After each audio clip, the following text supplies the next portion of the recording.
Hello everyone, welcome back to the channel. आज हम current affairs के 19 नवंबर से रिलेटेड जो भी इम्पोर्टेंट क्वेश्चंस हैं उसे करेंगे और इस सीरीज को कंटिन्यू रखेंगे। तो आज का फर्स्ट क्वेश्चन देखते हैं। वर्ष 2024 में G20 की मेजबानी कौन सा देश कर रहा है? ऑप्शंस हैं भारत, ब्राज़ील, दक्षिण कोरिया या फिर सऊदी अरब। तो इसके सही आंसर है ऑप्शन बी। जो भी G20 चल रहा है, G20 समिट, इसकी मेजबानी देश ब्राज़ील है। और लास्ट जो हुआ था लास्ट टाइम, वो नई दिल्ली में हुआ था। G20 इसमें बेसिकली लिया गया है नाम, जो हमारे ग्लोब के 20 कंट्रीज़ हैं वो इसके मेंबर होते हैं और इसमें हमारा भारत भी शामिल है। नेक्स्ट क्वेश्चन है, ऑपरेशन सागर मंथन का उद्देश्य क्या है? ऑप्शंस हैं आतंकवाद विरोधी, समुद्री मार्ग से ड्रग तस्करी रोकना, तटीय सुरक्षा को मजबूत करना या फिर मछुआरों को सहायता प्रदान करना। तो इसके सही आंसर है option B.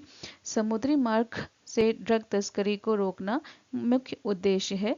Narcotics control bureau द्वारा शुरू किया गया यह अभियान मादक पदार्थों की तस्करी रोकने पर केंद्रित है, यानी कि जितने भी अल्कोहलिक प्रोडक्ट्स हैं उसको रोका जा सके, यह इनका मुख्य उद्देश्य है। नेक्स्ट क्वेश्चन है, भारत का पहला हरित हाईवे कौन सा है? ऑप्शंस हैं नई Delhi Mumbai expressway, Chennai Bangalore highway, Varanasi Lucknow highway या फिर मुंबई पुणे एक्सप्रेसवे।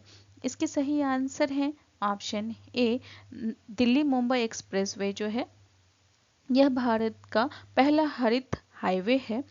यह हाईवे सौर ऊर्जा और हरित तकनीकों का उपयोग करता है। नेक्स्ट क्वेश्चन है, वायु गुणवत्ता सूचकांक यानी कि एयर क्वालिटी इंडेक्स का कौन सा स्तर आमतौर पर गंभीर माना जाता है? तो इसके ऑप्शंस हैं 200 से ऊपर, 300 से ऊपर, 400 से ऊपर या फिर 450 से ऊपर। इसके सही आंसर है ऑप्शन सी। जो 400 से ऊपर का होता है स्तर, उसे गंभीर माना जाता है और उस पे इमीडिएटली एक्शन लेने की ज़रूरत होती है। नेक्स्ट क्वेश्चन है, डीआरडीओ ने कहाँ भारत की पहली लंबी दूरी की हाइपरसोनिक मिसाइल का सफल परीक्षण किया है? ऑप्शंस हैं तमिलनाडु, आंध्र प्रदेश, ओडिशा या फिर राजस्थान। इसके सही आंसर है ऑप्शन सी। ओडिशा में डीआरडीओ ने भारत की पहली लंबी दूरी का एक हाइपरसोनिक मिसाइल का सफल परीक्षण किया है। नेक्स्ट क्वेश्चन है, दिव्यांगजनों के हुनर को प्रदर्शित करने के लिए स्पेशल हार्मोनी कार्यक्रम का आयोजन कहाँ किया गया था?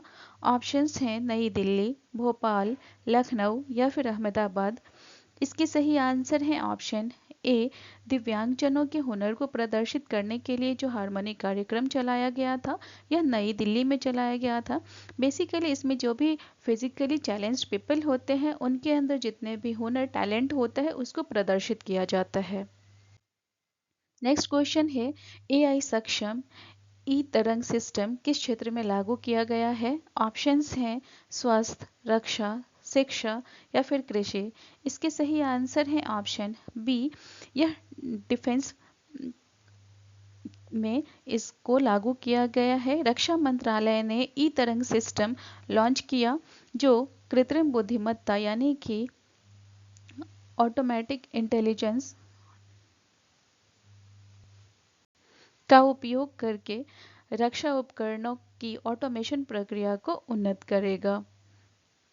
नेक्स्ट क्वेश्चन है, एनटीपीसी की नई पहल CO2 को मेथनॉल में बदलने का उद्देश्य क्या है? इसके ऑप्शंस हैं ग्रीन हाउस गैसों को कम करना, कोयला उत्पादन बढ़ाना, जल संरक्षण या फिर सौर ऊर्जा उत्पादन। इसके सही आंसर है ऑप्शन ए, ग्रीन हाउस गैसों को कम करना इस कार्यक्रम का मुख्य उद्देश्य है। एनटीपीसी ने एक पायलट प्रोजेक्ट शुरू किया है जिसमें CO2 को मेथनॉल में बदला जा रहा है। इसका उद्देश्य स्वच्छ ईंधन उत्पादन और पर्यावरण पर ग्रीन हाउस गैसों के प्रभाव को कम करना है। बेसिकली CO2 जो उत्सर्जित हो रहे हैं उससे हमारे ओजोन लेयर्स पे इफेक्ट पड़ता है, तो इसी को कम करने के लिए इस ऑपरेशन को चलाया गया है।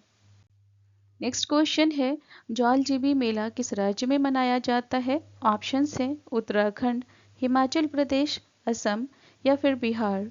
इसके सही आंसर है ऑप्शन ए, जो जौलजीबी मेला है यह उत्तराखंड में मनाया जाता है और यह उत्तराखंड के पिथौरागढ़ में मनाया जाता है। यह मेला स्थानीय संस्कृति और व्यापारिक गतिविधियों को बढ़ावा देता है।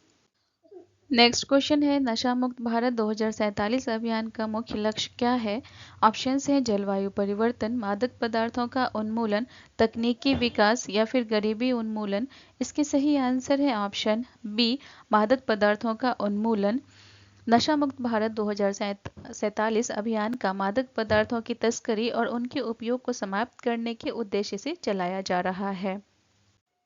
ये थे हमारे आज के क्वेश्चंस जिसे हमने कंप्लीट किया है। चैनल को जरूर सब्सक्राइब कर लें। Thank you for watching and please subscribe for more upcoming videos.